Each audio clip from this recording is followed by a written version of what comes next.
Aventure chasse-pêche, on démystifie pour vous aujourd'hui le mythe du fameux gros boc chevreuil dominant qui monopolise un secteur. Michel Terrien, chroniqueur d'Aventure chasse-pêche. Est-ce vrai de dire qu'un gros mâle va carrément accoupler toutes les femelles chevreuils du coin? Bien, il faut nuancer. Ce que la science nous apprend, il faut nuancer ces choses-là. Puis mes propres observations personnelles à certains endroits militent en faveur justement de nuances en lien avec cette réponse-là.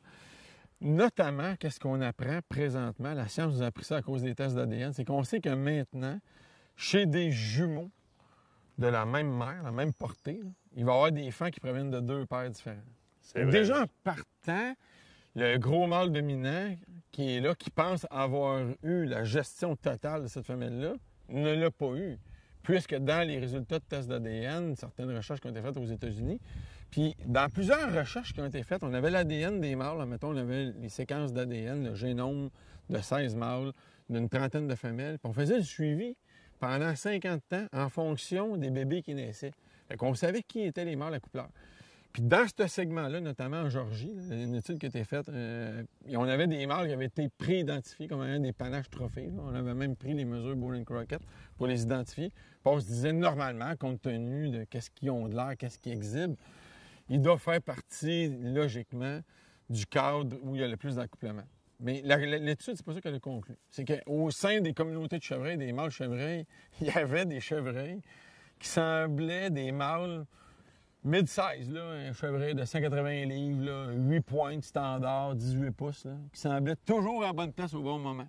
De sorte que dans le cadre de cette étude-là, spécifique auquel je fais référence, mais j'ai été témoin de scènes similaires, là, notamment au parc Omega, il y a beaucoup de chevreuils qui vivent comme en semi-liberté. J'ai vu des séquences où il y avait des bocs très agressifs, qui défendaient leur territoire, pourchassaient des bocs. Pendant ce temps-là, il y avait des femelles qui étaient dans la période d'ovulation, puis il y avait des bocs qui avaient l'opportunité, ils ne se faisaient pas déranger par d'autres bocs, ils étaient à bonne place au bon moment. Dans le cadre de la recherche que je veux revenir, qui était faite avec des bêtes sauvages, c'est qu'il y avait un genre de Brad Pitt, là. Et lui, il avait accouplé 6 femelles. C'était lui qui avait, cette année-là, le record selon les résultats d'ADN chez les bébés. Puis c'était un mâle mid-size. Là, pour ce secteur-là. Pour ce secteur-là, ce qu'il y avait eu la recherche. Puis il y avait 3 mégabocs. Dans les 3 mégabocs, il y en a un qui avait accouplé 3 femelles, il y en a un qui avait accouplé 2 femelles, puis il y en a un qui avait accouplé 1 femelle. Alors, dans ce cas-là, ces dominants-là, que quand on les voit physiquement, on voit qu'ils ont beaucoup de caractéristiques pour faire peur à d'autres chevreuils, c'est pas eux autres qui ont gagné le bal définissant. Là. C'est pas eux autres qui ont été aux meilleures places au bon moment quand les femelles étaient en période de stress.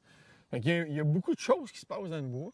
Et moi, mon hypothèse, c'est plus qu'ils sont agressifs, plus qu'ils ont de testostérone, plus qu'ils combattent pour protéger le territoire et qu'ils pourchassent d'autres mâles, moins qu'ils ont de temps pour être à la bonne place, pour être vraiment proche des femelles.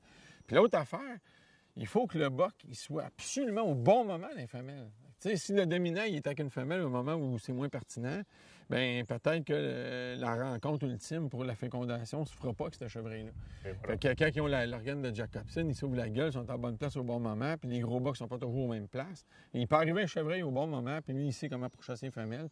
Puis c'est lui, cette année-là, qui va finalement contribuer le plus à une nouvelle régénérescence chez des jeunes femmes. T'sais.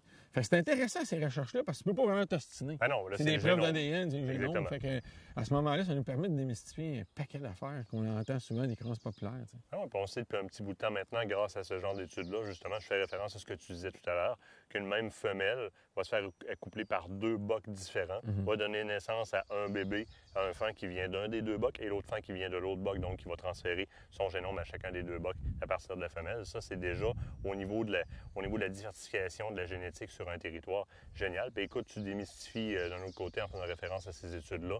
Et non, un boc, le boc dominant de la place n'est pas celui qui conserve toutes les femelles pour lui. C'est pas comme ça que ça se passe. Ça peut arriver, mais au moins les recherches nous disent qu'il y a des nuances à apporter là-dedans. Et voilà.